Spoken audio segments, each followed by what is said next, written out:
В Иране уже несколько дней продолжается волна массовых протестов, которые из локальных экономических требований стремительно переросли в общенациональный кризис доверия.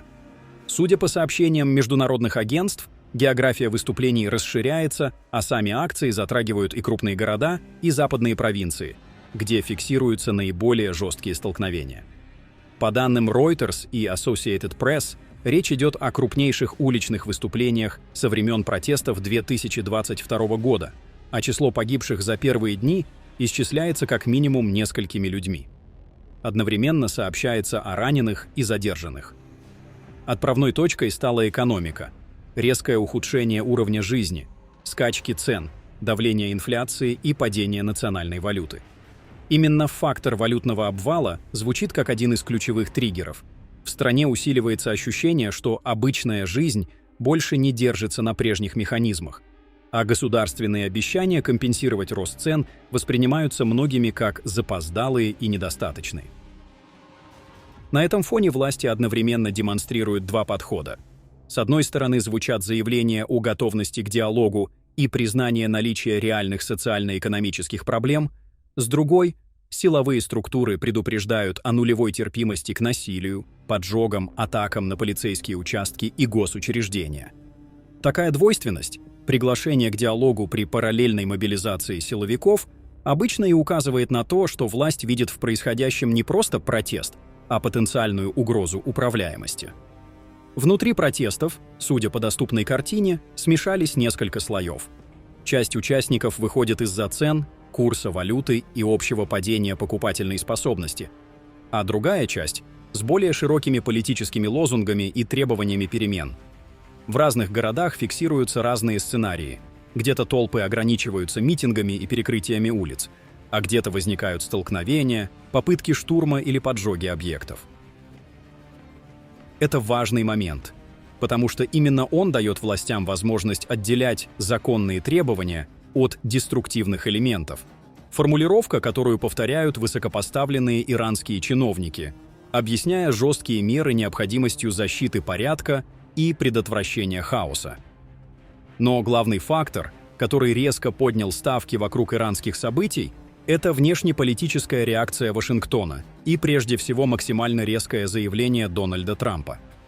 По данным Reuters, он публично пригрозил вмешательством, заявив, что США готовы к действию и фактически придут на помощь, если иранские силы безопасности начнут стрелять по протестующим.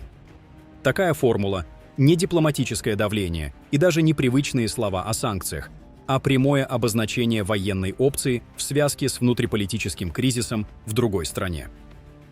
В Министерстве иностранных дел Ирана также прокомментировали заявление Дональда Трампа, подчеркнув, что экономические протесты являются внутренним делом страны и не могут служить предлогом для внешнего давления.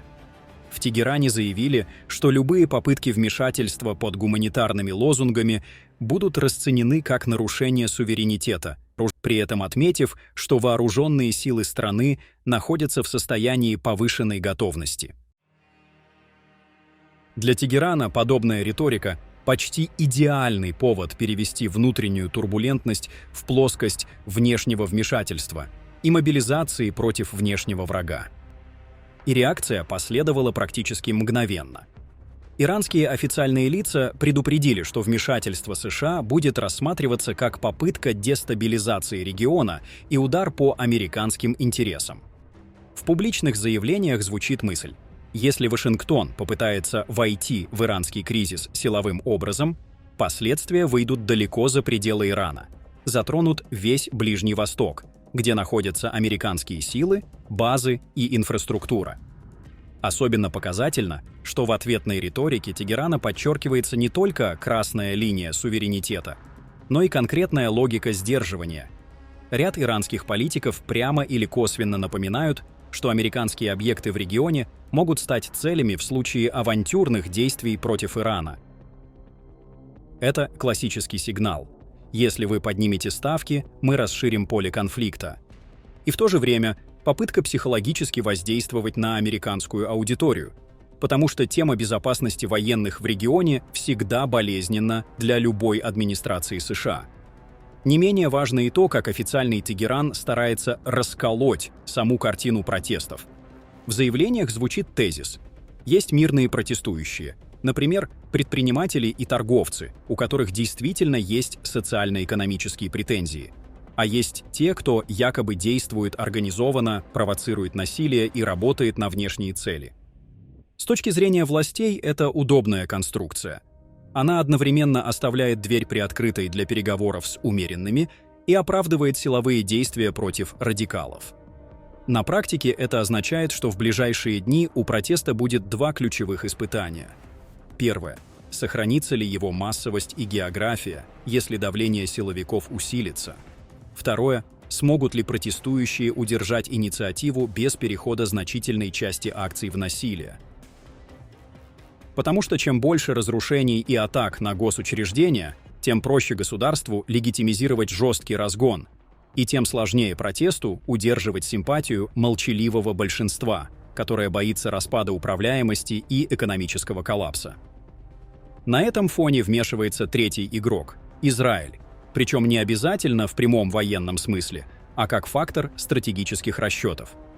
Израильские медиа и источники, на которые ссылаются зарубежные публикации, сообщают об ускоренной подготовке к сценарию внезапного обострения сразу по нескольким направлениям, включая иранское. Здесь важно понимать логику. Когда внутри Ирана растет нестабильность, это одновременно создает для противников Тегерана и соблазны, и риски. Соблазн – попытаться воспользоваться ослаблением противника. Риск, что иранское руководство, наоборот, может попытаться переключить внимание общества на внешнюю угрозу и показать силу вовне. Поэтому сообщение о повышенной готовности в израильской системе безопасности можно читать как попытку заранее закрыть окно неожиданности. Кроме того, накануне уже звучали сообщения, что в разговорах между Дональдом Трампом и Биньямином Нетаньяху обсуждались сценарии дальнейшего давления на Иран, включая возможность новых ударов при определенных условиях, если появятся признаки восстановления иранских военных или ядерных возможностей. Даже если эти обсуждения остаются на уровне политической рамки, сам факт их публичного присутствия усиливает нервозность вокруг любого внутреннего кризиса в Иране. Тегеран воспринимает это как доказательство того, что внешние соперники смотрят на ситуацию не только через призму прав человека или демократии, но и как на поле стратегической игры. И здесь мы подходим к самой опасной развилке. Если протесты будут расширяться и становиться жестче, власти могут пойти на усиление силового подавления, а это неизбежно повышает шанс новых жертв и радикализации улицы. Но параллельно резкая линия Трампа и ответная линия Тегерана создают риск внешней эскалации по цепочке.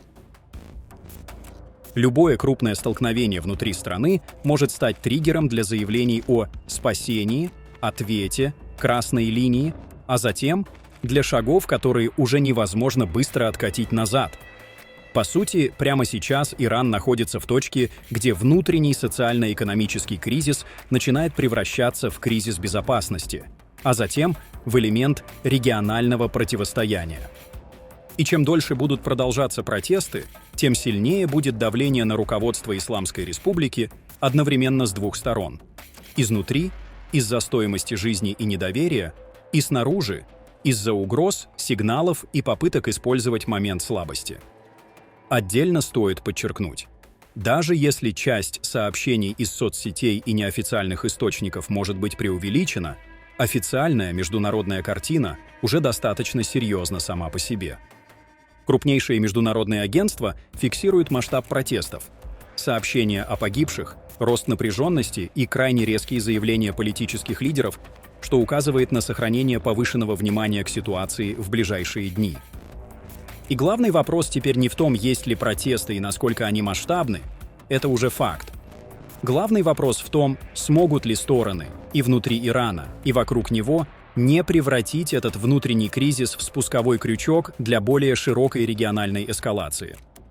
Потому что когда внутренние демонстрации накладываются на угрозы военного вмешательства и на повышенную готовность соседей, даже небольшая ошибка, провокация или неверно прочитанный сигнал могут запустить сценарий, где события начинают управлять политиками, а не политики – событиями.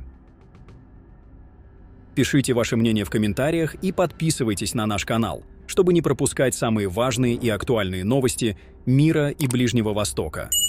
Мы продолжаем внимательно следить за развитием событий вокруг Ирана. Оставайтесь с нами.